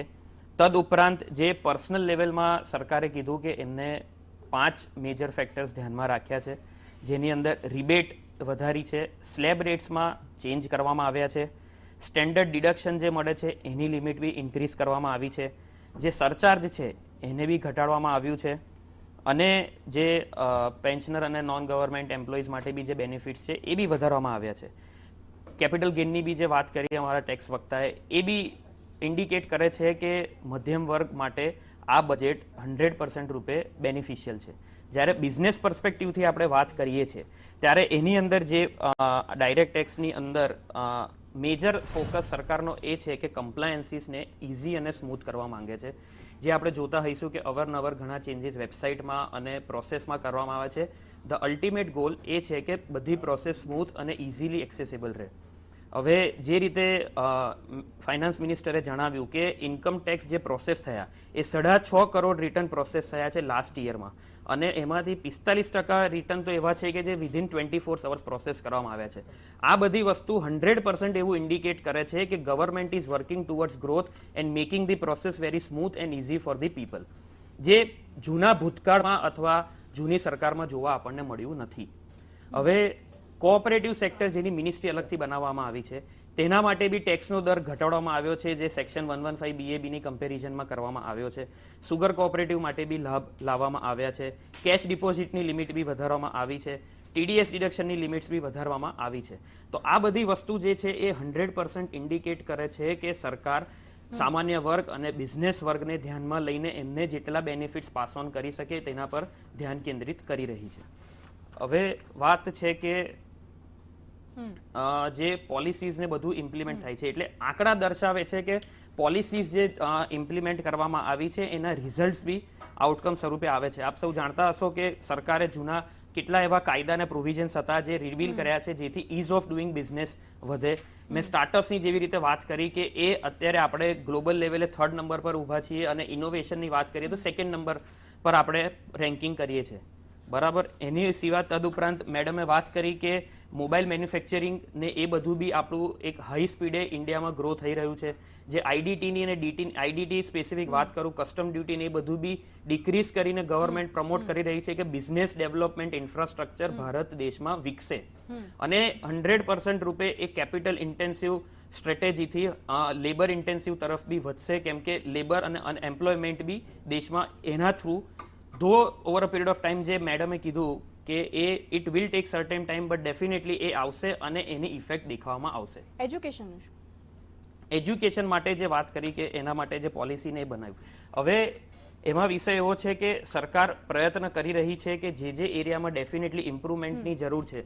તો આપ જાણતા હશો કે ફોરેન્સિક સાયન્સ યુનિવર્સિટી જે ગુજરાત હેઠળ હતી એને બી હવે નેશનલ લેવલે લઈ જવામાં આવી છે. અને વેદાંતભાઈ આપણે રોકવા માંગીશ, આપણે એજ્યુકેશન પર ખાસ ચર્ચા કરીશું. એ પહેલા અમારા સંવાદદાતા આયુષી યાજ્ઞિક દ્વારા વેપારીઓ સાથે ખાસ બજેટ ઉપર વાતચીત કરવામાં આવી છે. કેન્દ્ર નાણામંત્રીએ વર્ષ 2000 છે તે રજૂ કર્યું છે. વેપારીઓ પાસે જાણીશું કે આ બજેટને તેઓ કઈ રીતે જોઈ રહ્યા છે. શું કહેશો, બજેટ 23-24 ને આપ કઈ રીતે જુઓ છો? આશાઓ પર ખરી ઉતરી છે સરકાર?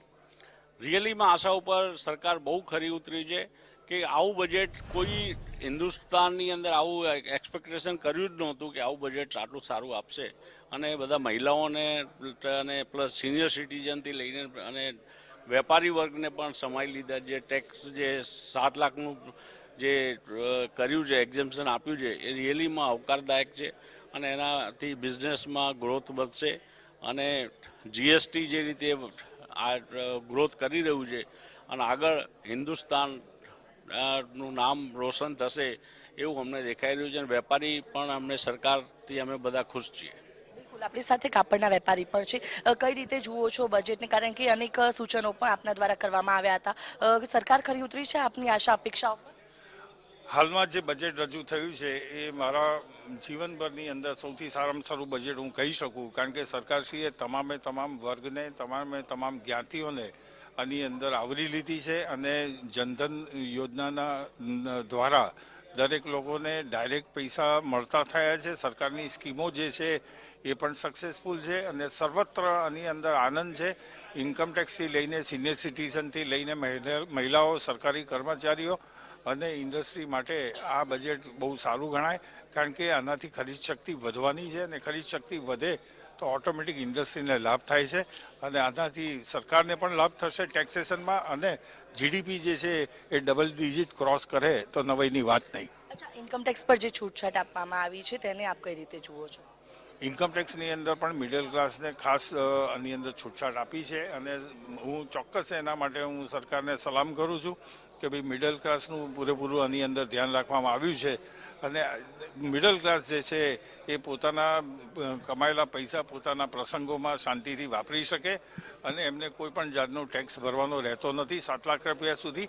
તો આ ચોક્કસ સરકારશ્રીએ ઇન્કમટેક્સની અંદર આ જે થોડા બી ફેરફાર કર્યા છે એ યોગ્ય છે અને આ બાબતે આ બજેટની અંદર પણ અમને ચોક્કસ એવું વિશ્વાસ છે કે આ બજેટથી સર્વત્ર ભારતની અંદર દરેક જ્ઞાતિના લોકોને, દરેક બાળકોથી લઈને સિનિયર સિટીઝન અને મહિલાઓને પણ આની અંદર લાભ થવાનો છે એવું ચોક્કસ જણાય છે. બિલકુલ, તો જે રીતે સરકાર છે તે આ બજેટ પર ખરી ઉતરી છે તેવું વેપારીઓનું કહેવું છે અને જે આશા હતી, જે અપેક્ષાઓ હતી તે જ મુજબ આ વર્ષનું જે બજેટ છે તે નાણામંત્રી દ્વારા જાહેર કરવામાં આવ્યું છે. કેમેરા પર્સન સંદીપ રાઠોડ સાથે આયુષી યાજ્ઞિક, સંદેશ ન્યૂઝ, અમદાવાદ. જે નોકરિયાત વર્ગ છે તેઓમાં ખુશી જોવા મળી રહી છે, કારણ કે જે ટેક્સની જે પહેલા જે રૂપિયા ભરવા હતા હવે તેની બજેટ થશે ને તેનો વપરાશ થઈ શકે તેના લઈને જે યુવા વર્ગ છે તેમાં ખુશી જોવા મળી રહી છે. કેમેરા પર્સન ભૂષણ ચૌધરી સાથે મનીષ પરમાર, સંદેશ ન્યૂઝ, સુરત. એટલે ખાસ કરીને હવે બચત વધુ થશે, કન્ઝમ્પશન વધુ થશે, તેના માટે હાલ તો અનેક વર્ગ ખુશ જોવા મળી રહ્યા છે. વેપારીઓ માટે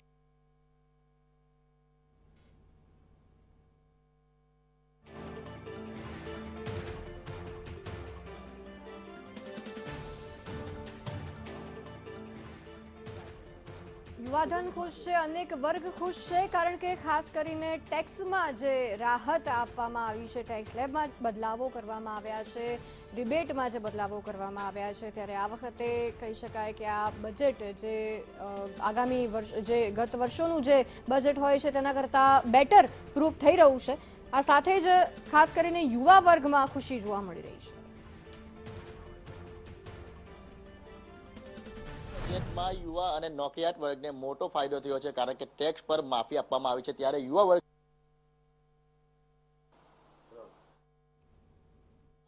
અને નોકરિયાત વર્ગને મોટો ફાયદો થયો છે, કારણ કે ટેક્સ પર માફી આપવામાં આવી છે. ત્યારે યુવા વર્ગ છે આપણી સાથે, તેમની સાથે વાત કરવાનો પ્રયાસ કર્યો. બજેટમાં ખાસ યુવા વર્ગને, નોકરિયાત વર્ગને ધ્યાન આપવામાં શું કહેશો? સૌપ્રથમ તો આજે નાણાકીય વર્ષ 2022-23 માટે આપના કેન્દ્રીય નાણામંત્રી નિર્મલા સીતારમણ મેડમ દ્વારા જે બજેટ રજૂ કરવામાં આવ્યું છે તેમાં ક્યાંક ને ક્યાંક મોદી સાહેબનું યુવાઓને રોજગારનું જે વિઝન હતું એની સાથે સાથે યુવાઓ બચત પણ કરે આ મુદ્દાને ધ્યાનમાં લેવામાં આવ્યો છે, જેથી કરીને જે અત્યાર સુધી 5 લાખ વાર્ષિક આવક પર જે ટેક્સેશન રાહતની સ્લેબ હતી એ વધારીને હવે 7 લાખ કરવામાં આવ્યું છે. તો હવે પછીનો જે બેનિફિટ થવાનો છે કે તમારી ઇન્કમ, કારણ કે આજે 30-40 હજાર પગારવાળી વ્યક્તિ પાસે કોઈ સેવિંગના નામે કઈ પૈસા બચે, બહુ ઓછી મોંઘવારીના કારણે બન્યું છે, જેથી કરીને હવે જે એમની ઇન્કમ ટેક્સ 50-60 હજાર સુધી કમાતા છે એ લોકો પોતાના નામે થોડી સેવિંગ કરી શકશે.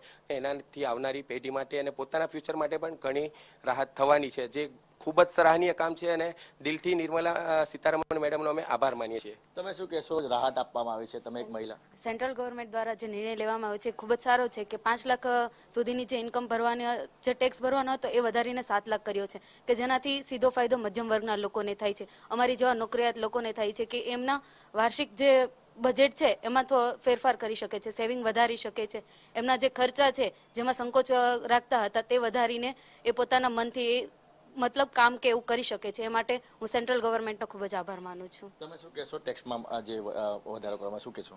સેન્ટ્રલ ગવર્મેન્ટે જે નિર્ણય લીધો છે 5 લાખથી 7 લાખનું કર્યું છે બધા ટેક્સમાં, તો એ ગૃહિણીઓ માટે પણ સારા સમાચાર છે. જે ગૃહિણી નોકરી કરે છે તેના માટે ખૂબ સારા સમાચાર છે, કારણ તે બધા સેવિંગ કરી શકશે, બચત કરી શકે કે ફ્યુચરમાં કામ આવે.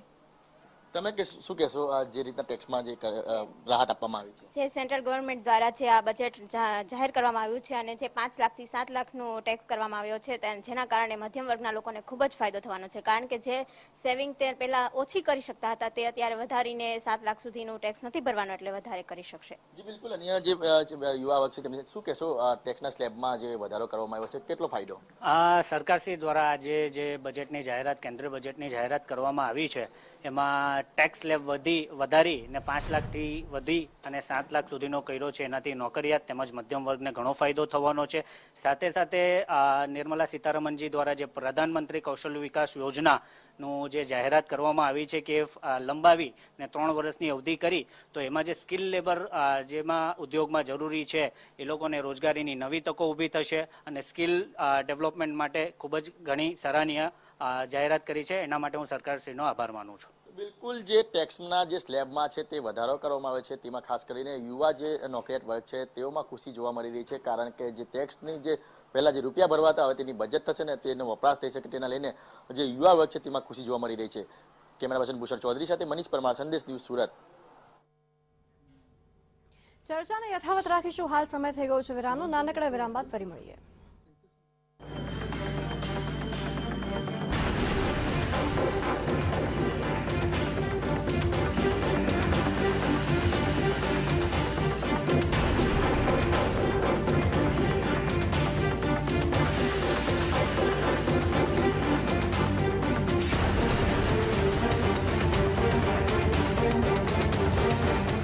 હાથી સિમેન્ટ સન 1956 થી ઠસોઠસ મજબૂતી.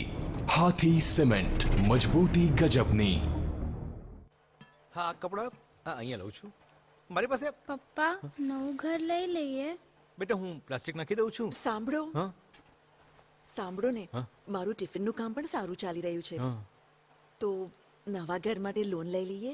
લોન અપ્લાય કેવી રીતે કરીશું? પૂરા કાગળિયા ક્યાં છે આપણી પાસે? હા, એ તમારા ભાઈના પૈસા છે ને તમારી પાસે? નહીં, ભાઈના પૈસા ભાઈના છે. થોડા કાગળ ઓછા છે તો શું થયું? આવી નિયતને જ અમે હોમ લોન આપીએ છીએ. પિરામલ ફાઇનાન્સ. અમે કાગળથી વધારે નિયત જોઈએ છીએ. આ જો, આ છે બેસ્ટ ટીવી, આ છે બેસ્ટ સોફા અને આ છે બેસ્ટ બાથરૂમ. ઉપ્સ, જ્યારે બધું બેસ્ટ તો સોપ કેમ નહીં? નવો વધારે સારો સંતુરમાં છે ખાસ નવી સુગંધ. તેના એડેડ મોઇશ્ચરાઇઝર્સ આપની ત્વચાને આપે કોમળતા, જેથી આપ દેખાવ યુવાન હંમેશા. નવો સંતુર ટ્રાય કરીને જુઓ. ઓછી થઈ નવા સંતુરની કિંમત. 4 સંતુર સાબુ હવે માત્ર 134 રૂપિયામાં. बेबी चाहे जो बनना चाहे, बचपन बनाए little angel. India's finest baby pants. My journey of insurance and investments began at the same time when I invested in LIC SEEP. In this fast-moving world, SEEP can balance your funds with security and growth. SEEP will take care of the ups and downs of the market and will give you fruitful results so that you enjoy the ride. And when SEEP is with you, you can soar high. LIC's unit-linked insurance plan SEEP offers savings and protection so that you can soar high in your life. LIC, हर पल आपके साथ. So fresh. How? Because I use Tirupati cotton seed oil, जो है tocopherol से भरपूर. ये खाने को स्वादिष्ट बनाए और रखे क्रिस्पी, क्रंची और फ्रेश घंटों तक. तिरुपति कॉटन सीड ऑयल मेरे और मेरी फैमिली के लिए बेस्ट है. देखें कौन नया खिलाड़ी आया है. समझा देते हैं, प्यार से समझाएंगे. ये तो अपनी जुबान है. जुबान एक हो तो दिल भी एक होने चाहिए. विमल, बोलो जुबान केसरी.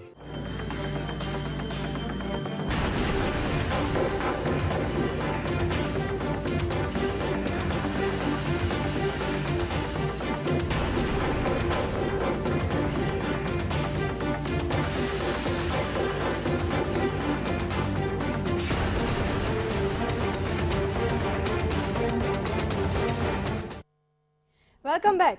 આપણે ચર્ચા કરી રહ્યા છીએ. ચર્ચામાં આપણી સાથે જોડાયેલા છે ભાજપના નેતા સીએ વેદાંતભાઈ પરીખ, સાથે કોંગ્રેસના નેતા સંજય પટાવા, સાથે ટેક્સ સ્પેશિયલિસ્ટ ધ્રુવેન શાહ અને ઇકોનોમિસ્ટ પિંકીબેન દેસાઈ, અને આ સાથે જ વડોદરાથી આપણી સાથે સંવાદદાતા કૃણાલ શર્મા પણ લાઈવ જોડાઈ ગયા છે. કૃણાલ, હવે આ ટેક્સ રિલેટેડ જે બદલાવો કરવામાં આવ્યા છે, નોકરિયાત વર્ગને આ ટેક્સના બદલાવમાં ખૂબ ફાયદો થવાનો છે.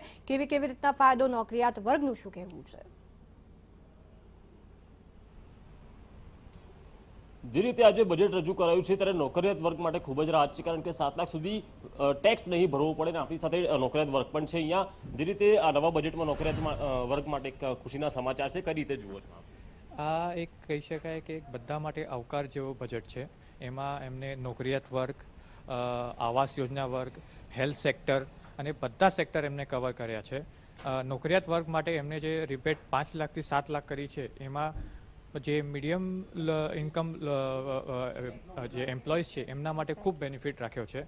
પ્લસ એમને બધાને આવકાર્યો છે અને બધાને ઘર, હેલ્થ, એગ્રીકલ્ચર, ફાઇનાન્સ સેક્ટર આ બધા માટે બહુ ખૂબ સારી યોજનાઓ એમને સ્ટાર્ટ કરી છે. એટલે આ બહુ આવકારદાયક બજેટ છે. શું કહેશો? હવે તો પાન કાર્ડને પણ હવે ઓળખપત્ર તરીકે પણ જાહેર કરી શકાશે. હા, આજના બજેટમાં જે રીતે ફાઇનાન્સ મિનિસ્ટરે ઓવરઓલ નાના અને મધ્યમ વર્ગના લોકો માટે પણ બહુ સારી યોજનાઓ મૂકી છે, ત્યારે આજે ગવર્મેન્ટની સ્પેસિફાઈડ એજન્સીમાં પાન કાર્ડનો એક ઓળખ તરીકે ઉપયોગ કરવામાં આવશે ડિજિટલી સિસ્ટમમાં. એ એક બહુ સારી સરસ યોજના અમલમાં મૂકી છે. એ આવકારદાયક પગલું છે અને એનો વધારે લોકો લાભ લઈ શકે એવી અપેક્ષા છે. મહિલાઓ પણ ખૂબ જ મોટી સંખ્યામાં કર્મચારી તરીકે ફરજ બજાવે છે, ત્યારે ટેક્સમાં પણ હવે ક્યાંક છૂટછાટ મળી જશે. હા, એટલે 5 લાખથી 7 લાખ જે ઇન્કમ થઈ છે એ એક સારું પગલું છે અને મિડલ ક્લાસ લોકો માટે આ બહુ મોટો હાથ કહેવાય. આઈ મીન સારું છે, નિર્ણય સારો છે. જે રીતે 5 લાખથી લઈને હવે 7 લાખ સુધીની ટેક્સમાં છૂટછાટ આપવામાં આવી છે, સાથે પાન કાર્ડનો પણ ઉપયોગ ઓળખપત્ર તરીકે કરી શકાશે. એટલે નોકરિયાત વર્ગ હાલ ખુશખુશાલ જણાઈ રહ્યો છે અને આનંદ પણ વ્યક્ત કરી રહ્યો છે. આભાર કૃણાલ સમગ્ર વિગતો બદલ. ત્યારે નોકરિયાત વર્ગ તો ખુશખુશાલ જોવા મળી રહ્યું છે. ટેક્સમાં જે 7 લાખ સુધીની જે રિબેટની જે વાત કરવામાં આવી છે, સાથે જ જે કહેવામાં આવ્યું કે પાન કાર્ડને ઓળખપત્ર તરીકે પણ તેનો વપરાશ કરી શકાશે. આ સાથે અનેક જે બદલાવો